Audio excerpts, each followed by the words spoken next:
신명기 30장 1절에서 20절의 말씀으로 회복의 길이라는 제목으로 하나님의 말씀 전하겠습니다. 오늘 본문 말씀은 1절, 특별히 1절에 보면 내가 내게 진술한 모든 복과 저주가 내게 임함으로 이렇게 시작하고 있습니다. 내가 내게 진술한 모든 복과 저주. 이미 앞에 28장, 29장에서 언급한 축복과 저주, 즉 다시 말하자면 하나님의 말씀에 순종할 때 임할 복과 또 불순종할 때 받을 저주에 대해서 말씀하고 있습니다. 쭉 연장선상에서 말씀하시는데요. 저는 오늘 본문을 쭉 읽고 또 지난 며칠간의 28장, 29장의 말씀을 쭉 생각하면서 마치 하나님께서 우리에게 연애 편지를 쓰시는 것 같다는 생각이 들었습니다. 물론 하나님의 말씀을 순종하지 않을 때는 그 경고가 굉장히 엄중하죠. 정말 생각하기도 싫은 벌을 우리가 받게 되지만 동시에 그 반대로 생각하자면, 즉 하나님의 그 구원의 은혜로 하나님의 자녀된 그 백성된 사람의 참 그 권리와 또 그 은혜를 생각하면 하나님께서 우리를 너무너무 사랑하시기 때문에 그래 순종하고 돌아오기만 하면, 회개하고 내게 오기만 하면 이 모든 것을 다 주겠다, 이렇게도 들려집니다. 오히려 그 부분이 더 강하게 들려지죠. 하나님께서 너희가 도대체 필요한 것이 무엇이냐, 오래 살기를 원하느냐, 잘 되기를 원하느냐, 토지 소산이 좋아지기를 원하느냐, 자손이 번성하기를 원하느냐, 하여튼 너희가 생각할 수 있는 거 다 줄 테니까 돌아오라, 이렇게도 저는 들려집니다. 마치 이제 데이트를 시작해서 상대방이 너무너무 좋아가지고, 특별히 남자 쪽에서 그런 일을 많이 하는 것 같아요. 집에 있는 거 하나씩 두 개씩 없어지고 너무 좋으니까 다 갖다 주는 거죠. 집에 좀 반반한 거 있으면은. 제 첫째는 딸이라 그러지는 않은 것 같은데, 둘째는 이번에 이제 대학교 올라가는데요, 아직 데이트를 하지는 않는 것 같아요. 저를 보면은 저도 예전에 데이트하고 할 때는 뭐든지 다 갖다 주고 싶더라고요. 아직 집에 있는 물건들이 그대로 있는 거 보면 아직 둘째는 데이트하는 것 같지는 않습니다. 어쨌든 누군가를 너무 사랑하는 마음이 생기면 그래서 좋아 보이는 것, 또 줬으면 좋겠는 것, 이익이 되겠는 것, 혜택이 되겠는 것, 그런 거 다 주고 싶어지잖아요. 하나님의 말씀이 바로 그렇게 저에게는 들려집니다. 하나님께서 우리를 너무너무 사랑하시는 거예요. 너무너무 사랑하셔서 회개하고 돌아오기만 하면 그냥 다 주시겠다는 겁니다. 오늘 30장 전체 말씀은 실제로 28장, 29장 앞전 장들의 말씀과 그렇게 크게 다르지 않고 내용도 동일하거나 단어도 동일하거나 심지어는 아주 요약판이라고 할 수 있을 정도로 내용이 똑같죠.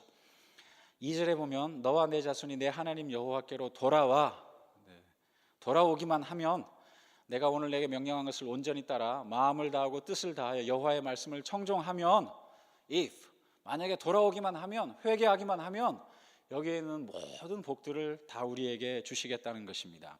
그렇지만 거기에 전제는 돌아오기만 하면, 여호와께로 돌아와 순종하기만 하면, 청종하면, 이와 같은 큰 단서가 들어있는 거죠. 참된 회개가 어떤 것인가, 또 이 구절을 통해서 우리가 알 수 있는 건데요, 하나님께서 원하시는 진정한 회개란 세 단계인 것 같습니다. 먼저 내 잘못을 깨닫는 거죠. 겸손하게 내가 죄인이구나. 물론 이 깨닫게 하시는 것도 하나님께서 하시는 일입니다. 성령께서 오셔서 내가 죄인이라는 것을 깨닫게 해주셔야 되죠. 내가 죄인이구나, 첫 번째로. 두 번째로 그 죄악의 자리를 떠나서 하나님께로 돌아오는 것입니다. 실제로 그 자리를 떠나야 돼요. 이것이 죄인 줄은 알지만 아직 머뭇 그 자리에 있는 것은 아직 회개라고 할 수 없습니다. 정말로 돌아와야 돼요. 구원이 이 집에 임하였도다, 예수님께서 삭개오에게 선포하셨을 때 실제로 돌이키고 뉘우치는 행위가 있었습니다. 그리고 마지막으로는 그 선행, 하나님께로 돌아오는 그 좋은 그 길을 계속해서 살아가는 것이죠. 하나님의 말씀만을 쫓아서 올바른 삶을 살아가는 것입니다. 첫 번째로는 내가 죄인인 것을 깨닫는 것이고, 두 번째로는 그 죄악된 길에서 돌이키는 것이고, 세 번째로는 그 돌이킨 좋은 선한 길을 계속 걸어가는 것입니다. 그것이 다 회개에 포함된 것이죠. 골로새서 3장 1절부터 10절에 보면 특별히 1절에 그러므로 너희가 그리스도와 함께 다시 살리심을 받았으면 위의 것을 찾으라 이렇게 말씀하고 있습니다. 우리는 하나님의 자녀로서 위의 것을 찾아 살아가게 되는 사람들입니다. 특별히 8절, 9절, 10절에 보면 옛사람을 벗어버리라, put off the old self, 옷을 벗어버리듯이 옛사람을 벗어버려야 되는 거예요. 그 다음에 새사람을 입으라, put on the new self, 하나님께서 주시는 그 새로운 길, 의의 옷을 새로 입으라는 것입니다. 뭐 반쯤 옷을 벗고 반쯤 입고 이런 것은 말이 안 되는 것이죠. 에베소서 4장 22절 24절에도 보면 너희는 유혹의 욕심을 따라 썩어져가는 구습을 따르는 옛사람을 벗어버리고 put off your old self, 오직 너희의 심령이 새롭게 되어 하나님을 따라 의와 진리의 거룩함으로 지으심을 받은 새 사람을 입으라, put on the new self. 회개의 길이 바로 이것입니다. 옛사람은 벗어버리고요, 새 사람을 입는 것이에요. 그렇게 회개하고 돌아온 자에게 3절부터 10절까지 주시는 하나님의 복이 나와 있습니다. 다시 모이게 하시고요, 여기저기 흩어져 살았는데요, 다시 모이게 하시고 또 하나님 그 원래 땅으로 이끌어 주시고 약속된 땅으로 돌아오게 하시고 번성하게 하시고 또 여호와를 사랑하사 생명을 얻게 하시고 소산을 많게 하시고 복을 주시고요, 또 그동안 나를 괴롭혔던 대적들에게는 저주를 내려주시겠다고 약속을 하십니다. 그것이 3절부터 10절까지 내용인데요, 저는 특별히 그 가운데 6절이 참으로 감사합니다. 우리 6절 다 같이 한번 봉독하시겠습니다. 6절입니다. 내 하나님 여호와께서 내 마음과 내 자손의 마음에 할례를 베푸사 너로 마음을 다하며 뜻을 다하여 내 하나님 여호와를 사랑하게 하사 너로 생명을 얻게 하실 것이며, 하나님께서 할례를 친히 베풀어 주십니다. 하나님께서 우리를 구원해 주시는 거예요. 내가 뭔가 선행을 해서 내가 할례를 하면 하나님께서 우리를 사랑해 주시고 또 우리를 구원해 주시고 우리를 생명을 얻게 해 주시고 그런 것이 아니라 주님께서 먼저 찾아오셔서 할례를 행해 주시는 것입니다. 우리가 30장 2절에 보면 너와 내 자손이 내 하나님 여호와께로 돌아와 내가 오늘 내게 명령한 것을 온전히 따라 마음을 다하고 뜻을 다하여 여호와의 말씀을 청종하면, 이렇게 조건으로 처음에 내세워 주셨는데요, 실제로 이 조건 자체도 하나님께서 먼저 시작해 주시는 거예요. 6절에 보면 내 하나님 여호와께서 내 마음과 내 자손의 마음에 할례를 베푸사, 먼저 우리를 정결하게 신분을 바꿔 주십니다. 또 하나님을 사랑하게 해주시는 것도 그 은혜 덕분이에요. 내 마음을 다하며 뜻을 다하여 내 하나님 여호와를 사랑하게 하사, 우리 속에 오셔서 하나님을 사랑해야 되겠다는 마음을 자꾸 불러일으키십니다. 내가 정말 받은 그 은혜 다시 생각하게 하시고 하나님께서 나를 이토록 사랑하시는구나, 이것을 자꾸 매일 삶 가운데 깨닫게 하시고 하나님의 백성으로서 에베소서 5장 1절에 나와 있는 대로 하나님께 사랑받은 자로서 as beloved children, 하나님의 자녀로서 become the imitators of God, 하나님을 흉내내는, 하나님을 본받는, 하나님을 자꾸 따라가는, 하나님의 성품을 쫓아가는 그런 사람으로 만들어 가시는 거예요. 그 마지막 길은 영생이죠. 너로 생명을 얻게 하실 것이며, 얼마나 감사하고 감사한 구절인지 모르겠습니다. 하나님께서 먼저 마음에 할례를 베풀어 주시는 거예요. 직접 할례도 베풀어 주시고, 그래서 하나님께 마음과 뜻과 정성을 다해서 사랑도 하게 해 주시고요, 또 영생을 얻게 해 주시는 것입니다.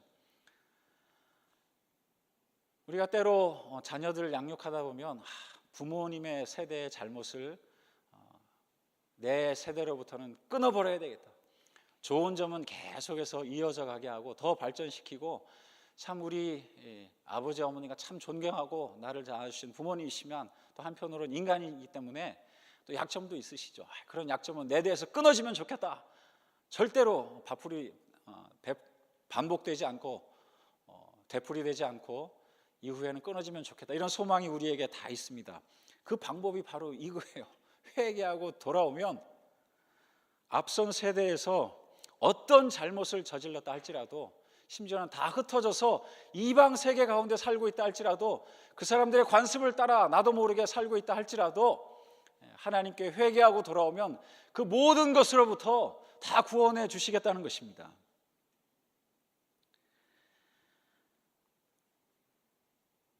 클라우드 앤 타운젠트 두 성경 근거로 데이트를 어떻게 하면 좋겠는가, Boundaries in Dating이라는 책을 쓴 분들인데, 그 책에 보면 이런 예화가 나옵니다. 아버지가 너무 주도적이고 적극적이에요. 그래서 그 딸이 아버지의 그런 모습이 좀 많이 싫었습니다.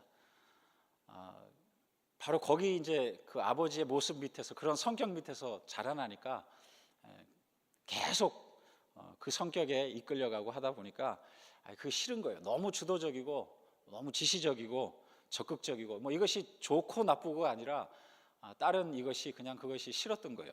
그래서 데이트를 하게 되는데 다른 성격의 남자에게 이끌렸습니다. 남자는 성격이 친절하고 부드러워 보여가지고 아빠와는 좀 다르구나. 아빠는 너무 주도적이고 막 지시하고 너무 적극적이고 그래가지고 참 숨 쉴 틈도 없었는데, 참 이 데이트하는 남자는 친절하고 부드럽고 그래서 너무 좋아 보여서 바로 이 사람이다 싶어서 데이트를 짧은 순간 하고 바로 결혼을 하게 됐습니다. 결혼 후에도 한동안 역시 참 좋았어요. 친절하고 나긋나긋하고 부드럽고 온유하고, 그래서 너무 좋았습니다. 하지만 계속 살다 보니까 안 좋은 점이 보였습니다. 무엇일까요? 너무 소극적인 거예요. 예전에는 그 소극적인 모습조차 부드럽고 친절한 모습 속에 가려져서 안 보였는데, 매일 살다가 보니까 우유부단하게 보이고, 결정 빨리빨리 하지 않고 좀 때로는 확 이끌어줬으면 좋겠는데 계속 미적미적하게 보이고, 우리가 어떤 사람과 일상생활에서 매일 부딪혀서 살아보기 전까지는 사실 대부분의 사람들은 꽤 괜찮아 보입니다. 약점이 잘 안 보이죠. 우리가 교회에서 대개 일주일마다 한 번씩 만나는데 그분하고 뭐 우리가 그렇게 그분에 대해서 잘 안다고 뭐 원수지고 그럴 일이 없잖아요. 되게 인사하고 나이스하게 잘 보내, 충분히 그렇게 할 수 있지만 같이 사역을 하게 되거나 같이 순모임에 가게 되거나 그러면 좀 이제 뭔가 달라질 수 있는 거죠. 그전엔 좋아 보였던 것이 좀 좋지 않게 보이기도 하고 그렇습니다. 그렇지만 이것은 성격이 서로 다른 것이지, 뭐 좀 빨리 한다고 해서 그것이 틀렸다, 좀 느리게 천천히 하는 데서 그것이 틀렸다, 잘못이다, 하나님 앞에서 죄다, 이런 의미는 절대 아니죠. 절대 아닙니다. 서로 다른 거죠. 다른 겁니다. 하지만 하나님께서 우리에게 명령하실 때는 이렇게 애매한 부분이 1절 없습니다. 여기 오늘 본문 말씀에 보면요, 특별히 11절에 보면 내가 오늘 내게 명령한 이 명령은 내게 어려운 것도 아니요 먼 것도 아니라 헷갈리는 것이 아니에요. 하나님께서 선악과를 따먹지 말아라 하면 분명한 명령입니다. 따먹지 않으면 되는 거예요. 따먹을까 말까. 하나님은 나하고 의견이 다르시네. 하와가 그렇게 생각하죠. 한 거죠. 하나님은 이렇게 먹음직도 하고 보암직도 한 것을, 내게 이롭게 유익을 줄 만한 것을 왜 따먹지 말라고 하셨을까? 하나님과 의견이 달라진 거예요. 하나님과 의견이 다른 것은 그건 다른 것이 아니고 틀린 것입니다. 틀린 것이에요. 하나님은 이렇게 생각하시고 나는 이렇게 생각하고 어떤 다른 종교에서는 이렇게 설명하고, 그것이 바로 종교 다원주의죠. 아마 내 생각에는 이것이 맞을 것 같아. 그렇게 되면 사사시대로 가는 거죠. 저마다 자기 소견에 옳은 대로 하는 것입니다. 교회에서는 절대 그런 일은 일어나지 않아야 되겠습니다. 내 삶 가운데서도 절대 그런 일은 일어나지 않아야 되겠습니다. 하나님의 뜻이 무엇인가? 정말 하나님의 뜻을 모르는가? 저는 이렇게 어떤 의미에서는 질문하고 싶어요. 이 길이 하나님의 뜻인지 아닌지 선명하게 알고 싶어요. 이렇게 물어보는 분한테 적어도 이 단계를 거치고 계속 기도하라고 부탁드리고 싶습니다. 어떤 단계인가 하면 정말로 자기의 사사로운 욕심을 버리는 거예요.